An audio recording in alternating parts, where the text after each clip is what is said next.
it's your call. You know, I'm not going to tell you how to run it. Do you want to pay some bills and contribute to the household? I'm gonna write a horror novel and it will be titled My Last and Final Nerve because that is what everyone in this cult is getting on. What up, my channel? Welcome back to another video. I'm Jessie and you're watching.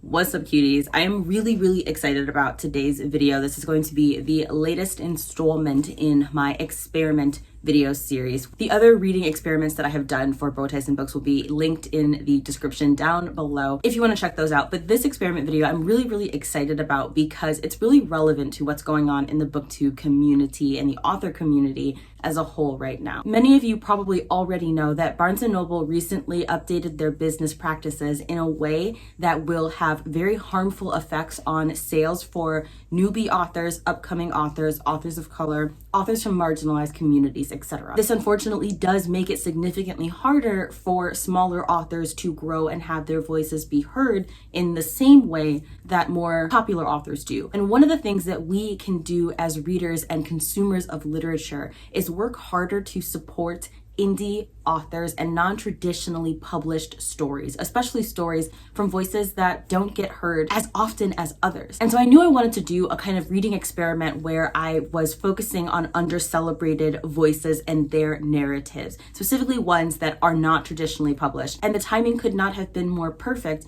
because as I was sitting on this concept, Galatea reached out to me and asked if I wanted to do a sponsored video with them. So that is what this reading experiment is going to be. It is going to be me reading a bunch of books that are not traditionally published and seeing how they hold up. What is the quality of the stories? How much am I enjoying these stories? And do I want to commit to reading more non-traditionally published authors in the future? And so for this experiment, as I said, I have partnered with Galatea, who is an immersive reading platform that supports indie authors exclusively. The app has over 1 million subscribers, over 400 fresh and original stories from standalones to series. Their catalog updates daily with new stories, and by subscribing, you get to support indie authors throughout their writing process. Two of the things that I liked right off the bat about Galatea was that they offer like this personalized reading experience where you can put your phone on dark mode or your tablet on dark mode so that you can read more comfortably. And they also have what's called an immersive setting, which allows you to read while having special effects play throughout your reading experience. So there'll be like vibrations or certain sounds and visuals. And I think that that's really cool. Like it's giving 3D, it's giving Cinemax. And while Galatea is known for their steamy paranormal romances, they have numerous genres ensuring that there's going to be something for everyone. Like scrolling through, I see right away that they have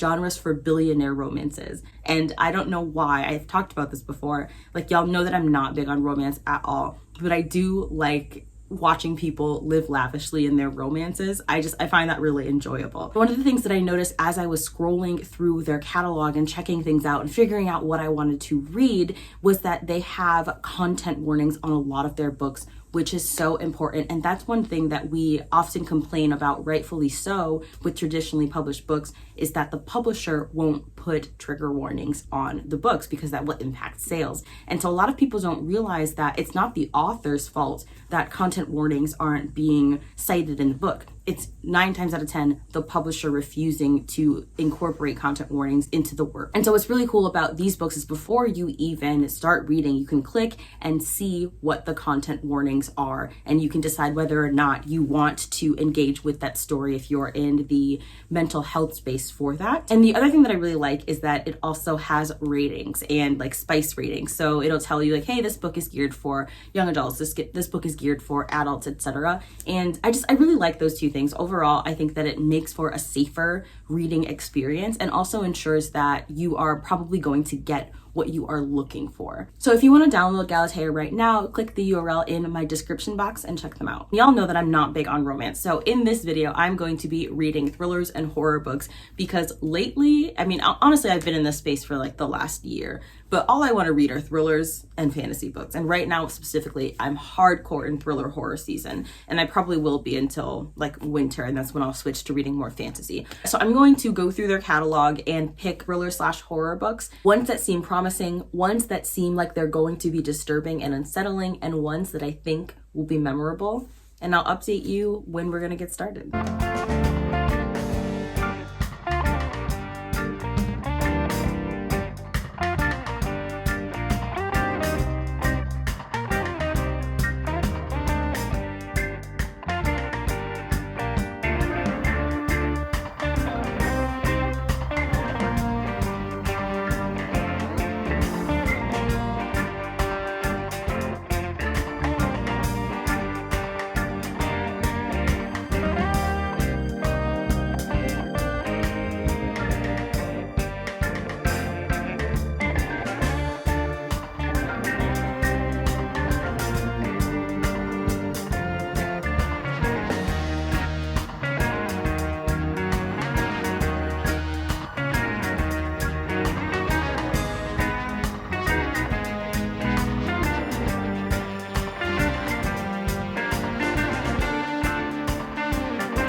You had to pick the most annoying toy right when I started filming. Huh? Can this wait? Is it urgent? Is it dire? Oh, I guess not. So we have been...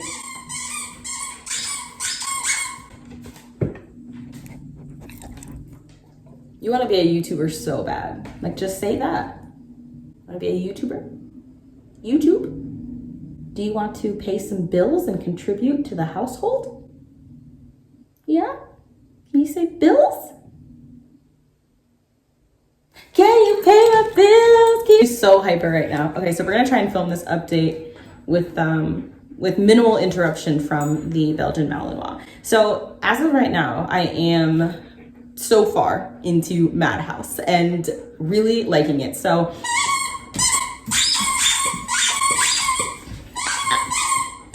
absolutely not. Okay, we'll play with this right after the clip. Okay, so Madhouse is about three couples who get, their relationships are all struggling. And so they decide to go to this couples therapy, except instead of couples therapy, it's couples therapy at an escape room. And the escape room, known as the Madhouse, is an asylum. It used to be an asylum, or it's asylum themed, which already couples therapy at, like, how dire does your relationship have to be for you to look at an asylum themed escape room and be like, this is our only option for staying together? At that point, I just really feel like you might need to say peace and just say that the relationship had run its course, but maybe that's why I'm single. Thus far, I have to say that I'm really enjoying the story. It is very fast paced. It's action from literally the first page. The first page starts off with an aggressive sex scene. So action in more ways than one. There are characters of color, which we always love to see that in horror books. And you find out really early on that the puzzles are themed off of their like deepest and most secret traumas and their secrets that they even hold from each other in their relationships. So whoever is operating this asylum escape room has been stalking and watching them and preparing them for this for years, which is very incredibly creepy. Like, I'm so curious about who is behind all of this. Is it one of the couples? Like, what's the deal? Is somebody in on it? That kind of thing. The writing is also very solid. It reads like a traditionally published horror novella, and I'm very, very pleasantly impressed. And then also the other thing that I'm really enjoying, it's a little thing, but I like it. Most of the chapters begin with a phobia, which I love. I love that. I just love it. It's a cute little touch. I mean, overall, the book is like Saw, but for couples. Cute. But I think we're going to do some unboxings because I don't know if you can see them, but behind my little table back there, I have a bunch of boxes. So let's see what we can open. Kasha and I are going to unbox two packages here. This first one is from Pango. That's the used book selling app that I use. I have an account up there. I've got new and used books up there for sale, along with books that are annotated by hand by yours truly. Yeah, I sell books on Pango a lot, but I also use it a lot. I'm constantly buying books off of Pango. I love it because I get to support like individually owned bookshops.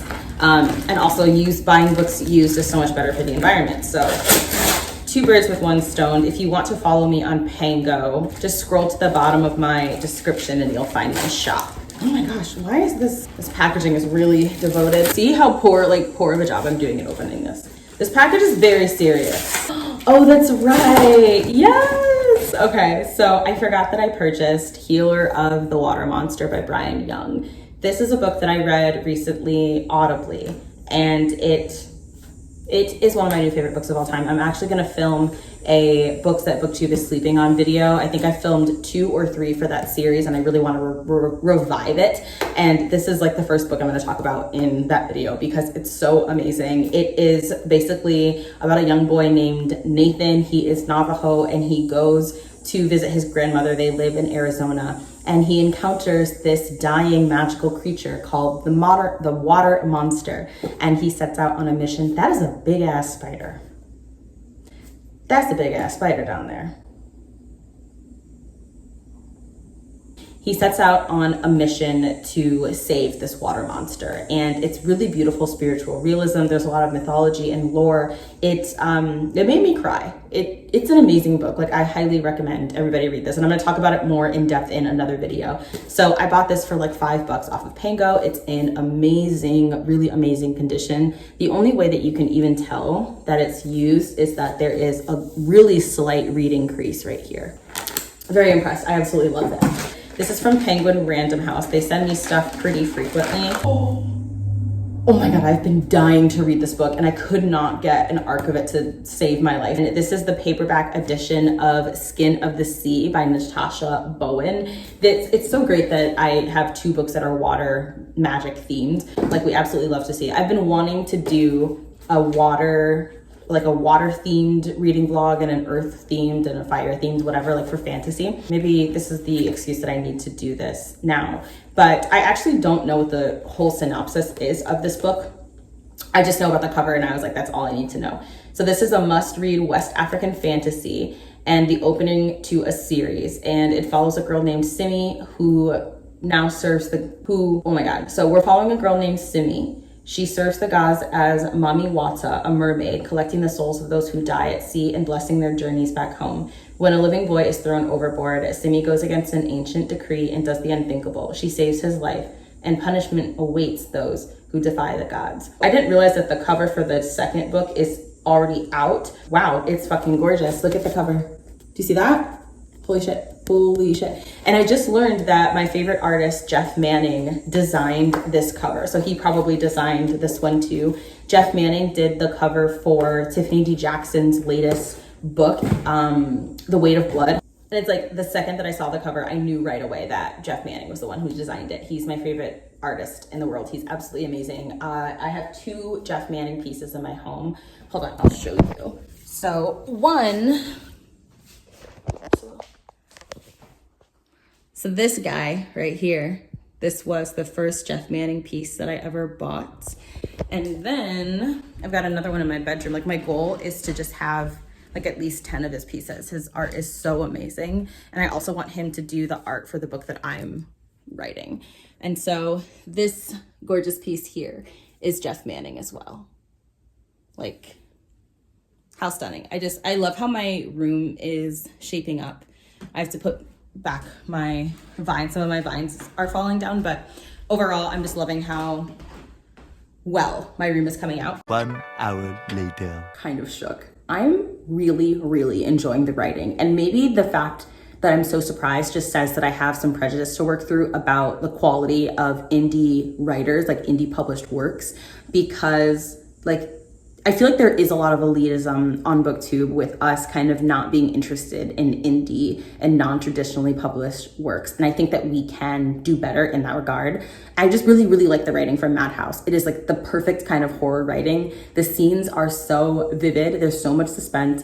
There is also like a great, delicious amount of like gore and actual blood and all that fun stuff, like all the fun stuff that we like from horror, right? Really enjoying it. But the reason that I'm extra shook is because this is featuring romances that I actually support. And I have said this so many times throughout the years of me being on BookTube that I hate romance books. Like, I just don't like them. And that the only time I tend to enjoy romances is in horror, because you get to actually watch a couple go through things together and fight for their romance in a way that's not like a miscommunication trope or someone cheated, or you know what I mean? Like, you get to see them in a life or death situation and have to fight for their romance in a whole different way. And that's why I like the romances in fantasy and horror so much more, because I get to see the couples suffer and decide if they want to stay together or not. And the thing that's getting me shooketh about this book is that these couples are going through so much, right? The author doesn't like shy away from actually putting work into building their characters as individuals and their relationship as couples. So there are so many in-depth conversations because these people are locked in rooms together where they're talking at length about their issues in their relationship and learning how to communicate and like apologizing and shit. And I'm eating that shit up. Like, I really, really like it. And it's not just a cursory conversation. Like, there are really in-depth ways about how to handle things like abuse in relationships and conflict, and how to apologize in a way that's not belittling while still not giving up on the horror component. Like, this, if y'all read Madhouse, this is exactly how I like my romances to be. It's so great. I was not expecting that. There's a lot of twists and turns in this book that I was not expecting, and I'm really, really digging it. All right, cuties, we have officially finished Madhouse, and I'm gonna give it 5 out of 5 stars. I loved this book. I really, really liked it. And the thing that I really like about this service is that you get to support authors whose stories aren't finished yet. So like, supporting them, like buying chapters from them, allows them to write more. So this book isn't done at all. So I got to chapter 37. That's how far this story has been written. And, you know, we had to wait for the author to publish more chapters. And it's kind of cool because it's like a TV show kind of thing. So as far as where the story is right now, 5 out of 5 stars. I really, really enjoyed it. So I'm gonna take a break. I'm gonna get some food, walk the dog, and then I'm going to start a story called Body 37. Ah, what is this? Do you want this? Okay, siéntate. Yeah. 1, 2, 3. Okay.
Hi cuties. We're back from our walk. We had lunch and everything was puppies, rainbows, and sunshine. It's a freaking gorgeous day.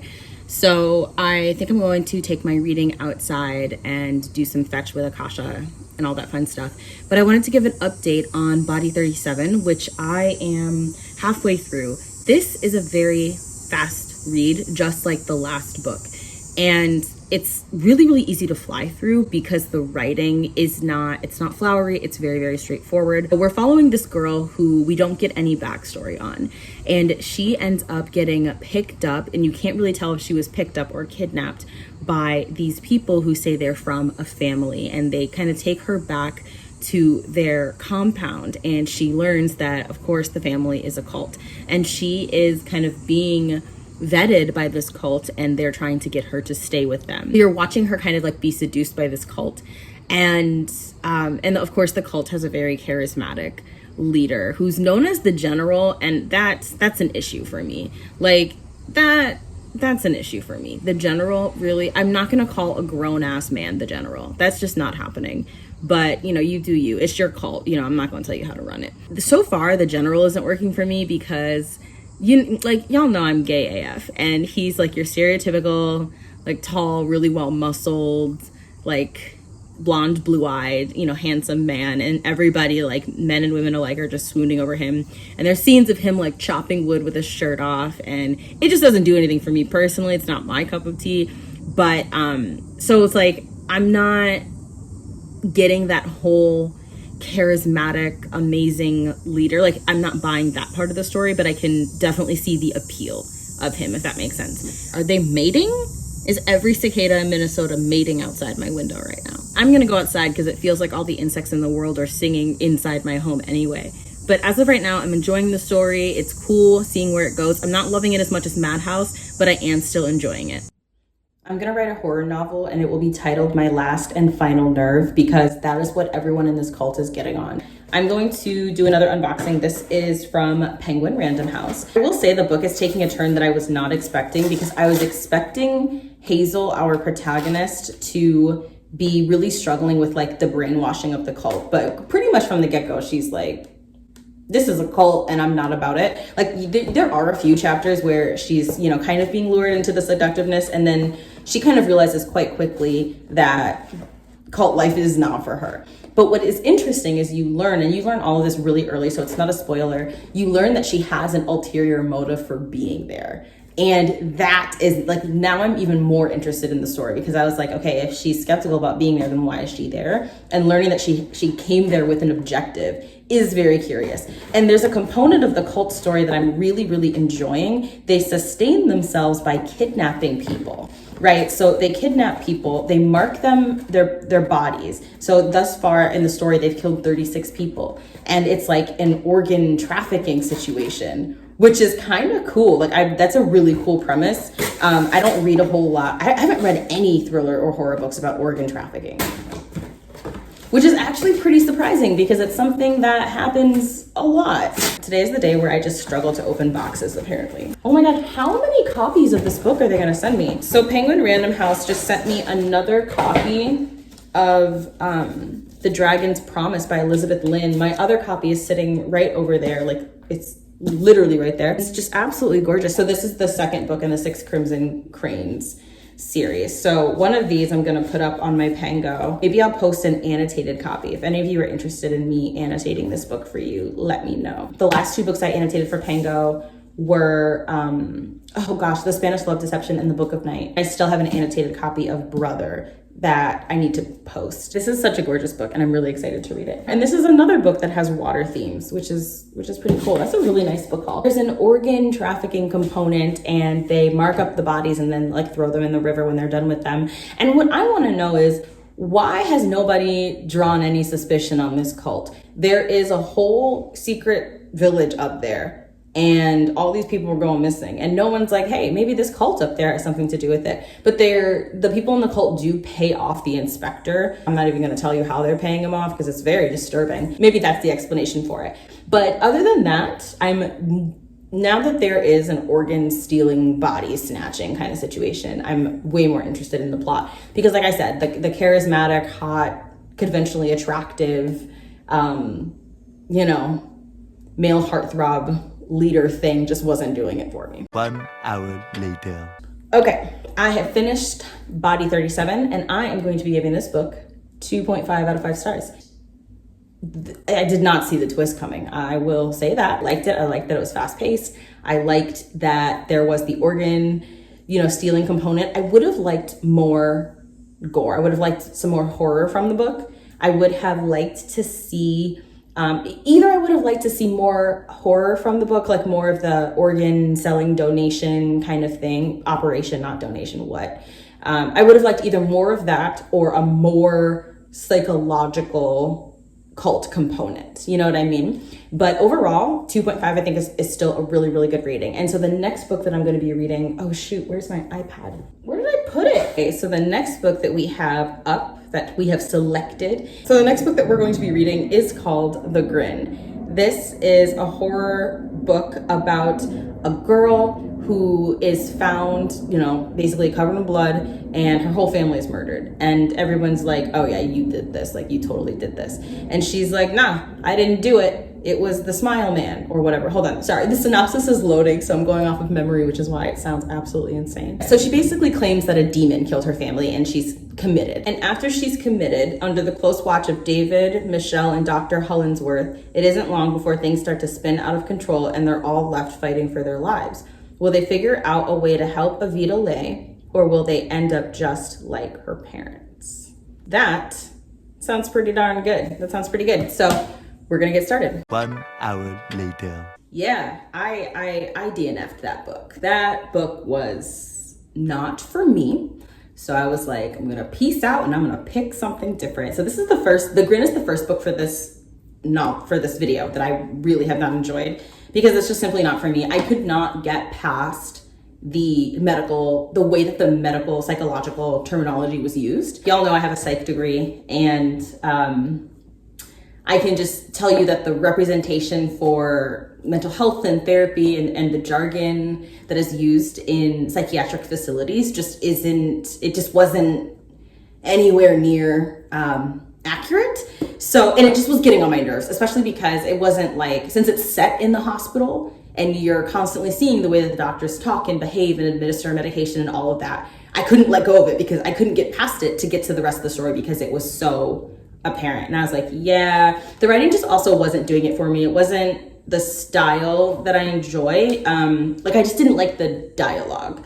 So because the dialogue overall was kind of the reason why I decided that I'm going to skip this book. So The Grin, unfortunately, is going to be my first and hopefully only DNF for this video. And so the final book that I'm going to be reading for this video is called The Zombie Prophecies. Now, this is a book that I saved the best for last because I think that I'm really, really going to enjoy this one the most. It sounds really, really sick. It's basically a post-apocalyptic novel where zombies are roaming the earth, but our protagonist, whose name I think is Zach, don't quote me on that, but our protagonist, instead of turning into a zombie, develops psychic abilities and finds he's not the only one. That sounds really cool. That's not a premise that you see very often. You don't get to see a psychic component with these zombie stories, and I'm not big on zombie stories as it is, so if there's some kind of twist, I'm like, yes, absolutely. So I'm ready for something gory. I'm ready for something gross and absurd. Absolutely. Especially, like, I want to recapture the feeling that I had with Madhouse.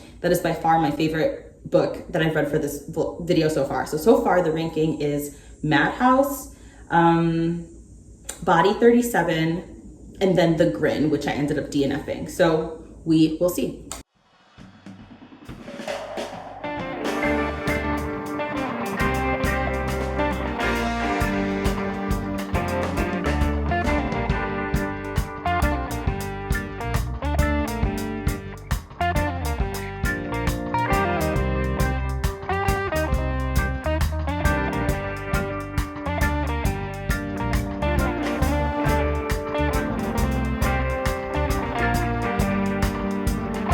Holy Molecules Batman. That was pretty good. Finished, so it's a new dawn, it's a new day, and we have finished the Zombie Prophecies. And that book was a pleasant surprise. Definitely giving it I'm thinking like a 4 out of 5 stars. Because the zombie, what the fuck is that? I thought it was a spider. The zombie horror and like the gore component were delivering. They were giving. It was multi-POV, which I was not expecting, and it really did enhance the story. I loved the ending. The ending had some twists and turns that I did not see coming. This is like exactly what I want from a zombie book. Like, it definitely was not your run-of-the-mill zombie story. So if you are a person who, like me, just doesn't really get impressed by zombie stories easily, I would give the Zombie Prophecies a try.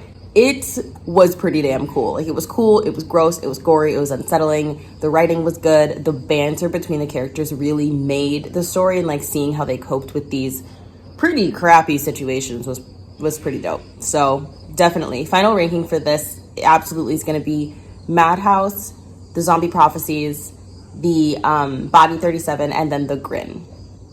That concludes another experiment video. Big thank you to Galatea for sponsoring this video and for being a platform that supports non-traditionally published authors. I know I said this at the start of the video, but I just want to reiterate again that it is really, really important to support non-traditionally published authors, because every writer is valid and everyone has a story that deserves to be told. And the stories that I read with Galatea, I definitely would never have known about or had access to if they hadn't reached out to me. So don't forget to use the URL in my description to download the app and check out the app for yourself. It is such a good way to support authors throughout their writing process, because as you are buying chapters from this author, that allows them to keep writing more chapters and to keep giving you these stories that you are enjoying, especially too because it's kind of like a TV show, right? Where, you know, you finish episode 3 and then you have to wait for episode 4. I just kind of like the idea of being able to support an author throughout the writing of their book, especially because that is what my patrons are doing for me as I'm working on writing my own book right